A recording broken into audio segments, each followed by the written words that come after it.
Matapang na paghahanda ng prosekusyon sa gitna ng papalapit na takdang araw. This is presented to you by Education 4708. Just proceed to view the full content. Sa mga pinakabagong balita ngayong 2025, ang opisina ng tagausig sa International Criminal Court ay puspusang naghahanda para sa kumpirmasyon ng mga kaso laban kay dating Pangulong Rodrigo Duterte ng Pilipinas. Pangunahin itong may kaugnayan sa mga sinasabing krimen laban sa sangkatauhan noong panahon ng giyera kontra droga. Narito ang mga pangunahing paghahanda na ginagawa ng grupo ng taga-usig. Pagkalap at pagsasama-sama ng ebidensya. Ang opisina ng mga taga-usig o OTP ay tinatapos ng lahat ng dokumento, testimonya at ebidensyang pang-forensic. Kasama rito ang mga opisyal na tala mula sa Philippine National Police at iba pang ahensya. Kasama rito ang mga video, litrato at ulat sa balita. Mga testimonya ng saksi mula sa mga nakaligtas, pamilya ng mga biktima at mga nagbunyag ng impormasyon. Datos mula sa mga NGO tulad ng Human Rights Watch at Amnesty International. Mga ulat ng mga grupo mula sa UN at iba pang pandaigdigang tagabantay. Pagsunod sa takdang araw ng pagsumite. Ang Pretrial Chamber IN ay nagtakda ng hangganan sa Hulyo 1, 2025 para isumite ng taga-usig ang lahat ng mga dokumentong susuporta sa kaso. Kaya ano nga ba ang posibleng makita nating isasampa sa Hulyo 1? Narito ang listahan base sa mga nakaraang isinampa sa ICC at sa mga kasalukuyang nangyayari. Mga testimonya mula sa mga dating kasamahan, tulad ni na Edgar Matobato o Arthur Las Cañas, parehong umaming dating mga mamamatay tao. Mga manual sa operasyon at mga memo ng PNP mula sa panahon ng giyera kontra droga. Mga pahayag mula sa mga pamilya ng mga biktimang inaresto at kalaunay na tagpuang patay. Mga kuha ng security camera mula sa mga istasyon ng pulis at mga barangay hall. Mga kopya ng talumpati ni Duterte, lalo na yung mga sinasabing nag-udyok ng karahasan. Pagsusuri sa social media na nagpapakita ng reaksyon ng publiko, mga kampanya ng propaganda at sabay-sabay na maling impormasyon. Ang mga dokumentong ito ay dapat magbigay katwiran sa mga paratang at suportahan ang hiling para sa pagdinig ng kumpirmasyon ng mga kaso. Dapat ding sundin ng prosekusyon ang mahigpit na mga patakaran sa paglalabas ng impormasyon. Sa ilalim ng Artikulo 67.2 at Rule 77 ng ICC Rules of Procedure and Evidence, dapat nilang ilabas ang lahat ng material na makapagpawalang sala kahit na ito'y magpapahina sa kanilang kaso. Magbigay ng kumpletong listahan ng ebidensya sa depensa. Ibigay ang lahat ng pagkakakilanlan ng mga saksi at mga naunang pahayag maliban kung may ipinagkaloob na mga hakbang para sa proteksyon. Ang hindi pagsunod ay maaring magresulta sa pagkaantala o kahit na pagbasura ng ilang mga kaso.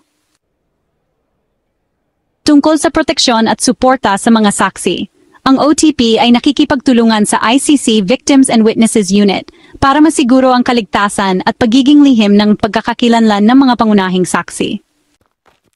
Ang ICC ay lilipat o magbibigay ng mga hakbang para sa proteksyon ng mga taong nasa mataas na panganib, mag-aalok ng suportang psikolohikal at legal.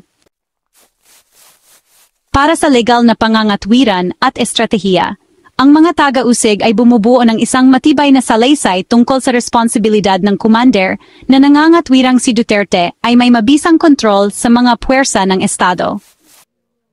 Pagpapatunay ng malawakan at sistematikong pag-atake sa mga sibilyan. Layunin nilang ipakita kung paano ang paulit-ulit na pagpatay ay maituturing na krimen laban sa sangkatauhan, lalo na ang pagpatay, pag-usig, at posibleng iba pang hindi makataong gawain.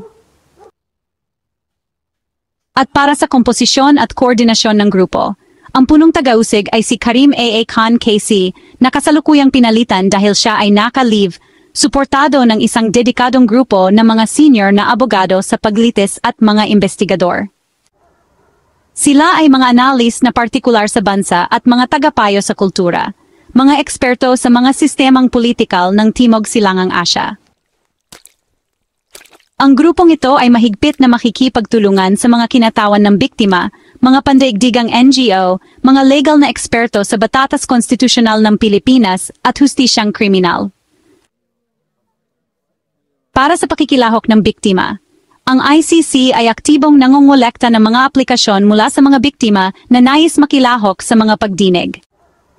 Maaring magsumite ang mga biktima ng kanilang mga salaysay na maaring makaimpluwensya sa bigat ng mga kaso at sa posibleng paraan ng pagbabayad pinsala. Pagtugon sa mga mosyon ng depensa. Dapat maghanda ang prosekusyon ng mga sagot sa anumang mosyon na isasampa ng grupo ng depensa ni Duterte, halimbawa para sa pagbasura o pagantala ng kaso. Kasama rito ang mga legal na debate tungkol sa jurisdiksyon, pagiging angkop ng kaso sa ICC, at kung maaring tanggapin ang mga ebidensya. Sa pandaigdigan at diplomatikong koordinasyon, bagamat malaya ang ICC, maaring makipag-ugnayan ang prosekusyon sa mga UN rapporteur, mga dayuhang gobyerno, o mga mambabatas ng oposisyon sa Pilipinas.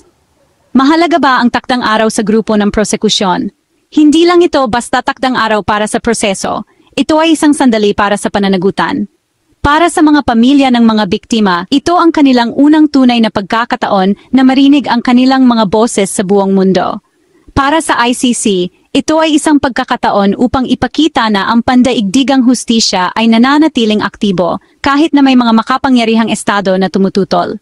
At para kay Duterte, ito ay maaring maging simula ng kanyang formal na pag-uusig para sa mga krimen laban sa sangkatauhan. Isang makasaysayang pangyayari sa Timog Silangang Asya.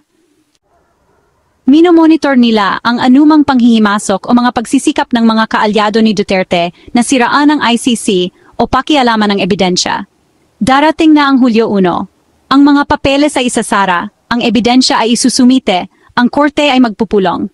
Ang susunod na mangyayari ay maaring magbigay ng bagong kahulugan sa hustisya, hindi lang para sa Pilipinas, kundi para sa buong pandaigdigang sistema ng batas. Hindi lang ito kaso tungkol sa isang tao. Ito ay isang pagsubok kung hanggang saan aabot ang hustisya kapag ang hustisya ay para sa buong mundo. Ano ang mangyayari pagkatapos ng Hulyo 1, 2025? Pagkatapos ng pagsumite, ang bola ay mapupunta na sa pre-trial chamber. Sa pagitan ng Hulyo at Setyembre, sila ay susuriin ang lahat ng material na isinumite ng prosekusyon. Pahihintulutan ng depensa na sumagot at maghain ng sarili nilang kontra-ebidensya. Susuriin kung ang batayan ng sapat na mga dahilan ay naabot upang kumpirmahin ang mga kaso.